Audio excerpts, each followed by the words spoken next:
Hey guys, welcome to EIKV, and this is Vishnu. So this illustration, a small scale manufacturing unit has enjoyed skilled person for doing pressing job and welding operations on various products. The welders produces two types of product, W1 and W2, and the pressing operators also produce two products, P1 and P2. Due to specific skill requirement, the press operations can't do welding jobs and vice versa.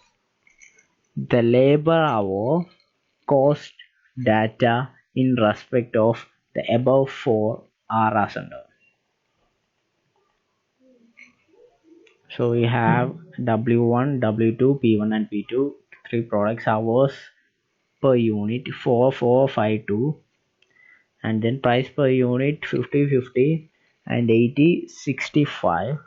Direct material 80/22/35/45, direct labor 4444, and variable overhead per unit 2233.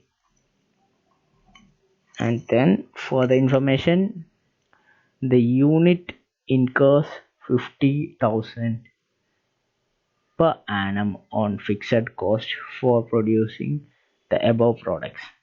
The available labor hour for working are 20,000, and for pressing 16,000. Okay, the unit has also observed that the market can absorb a minimum 20,000 unit of W1 and 20,000 units of W2 and 1,800 units of P1 and 1,200 units of P2. The demand keeps on fluctuating. The manager of the shop has therefore suggested that the worker should train to do either of the welding jobs and pressing jobs so that they can excess demand can be fulfilled. It is estimated that the third decision will increase the burden of fixed cost by 5,000 per annum. Requirement: present the figure of optimum product mix, assuming that the minimum marketable quantity of produced before the workers are trained and after they are trained. Prepare a profitability statement on optimum product mix under the both above condition and recommend whether it is advisable to train. So guys, by analyzing this illustration, we have a company, a small manufacturing company, who has two jobs of welding and two jobs of pressing, and some of the details are given, and they have a minimum unit. So first we need to find the contribution per, here the limiting factor is labor hour, so we need to find the contribution per labor hour and rank, and then we should allocate the above things. So first of all, I have made a statement showing computation of profit. Particulars W1, W2, P1 and P2. Selling price 50, 50, 80, 65. Direct material as given 80, 22, 35 and 45. Direct labor, which is direct labor per unit, which is 444 multiplied by hour per unit. Okay, in the same way, variable overhead as given as it is 2233, and then we need to take the total variable cost, which comes 36, 40, 58 and 56. Then we have contribution. When we subtract total variable cost from sales, we will get the contribution, and we have the labor hours as 4432, and when we divide contribution with labor hour, we get contribution per labor hour 3.5, 2.5, 4.5 and 4.5. Over here the greatest contribution per hour or the highest contribution per hour is P2, then P1, then W1 and W2. So that is the ranking. Now statement showing computation of profit before training workers. So this is statement before training, and then next one is after training, the statement showing computation of profit. So over here we have the minimum requirement. Minimum requirement is 2000, 2500, 1800 and 2000 respectively. So the hours per unit will be 8000, 10,000, 9,000 and 4400 respectively. Hours required to produce minimum unit. So okay, and then we have the total hours. So the hours per unit is just multiplying the minimum unit multiplied by per hours required for manufacturing a unit. That is 2000 into machine labor hour. Right, labor hour is 4, and then 2500 into 4 and 1800 into 5, right?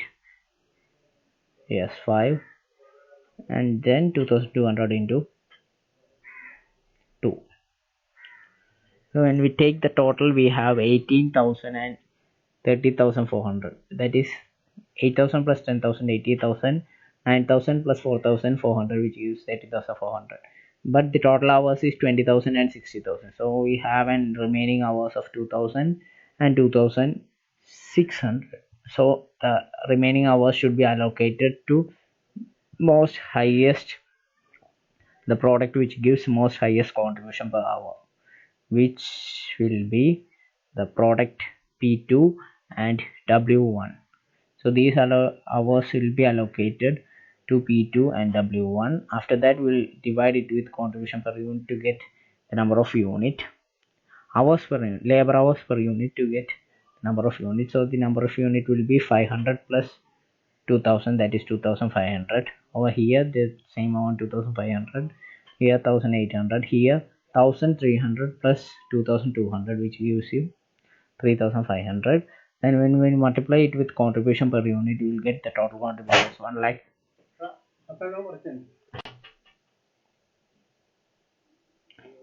1,31,100 less fixed cost of 50,000 will give you the profit of 81,100. After that, then I have made a profit and loss statement. If we have trained the employees to do both the activity. So after computing or after making the minimum unit, we have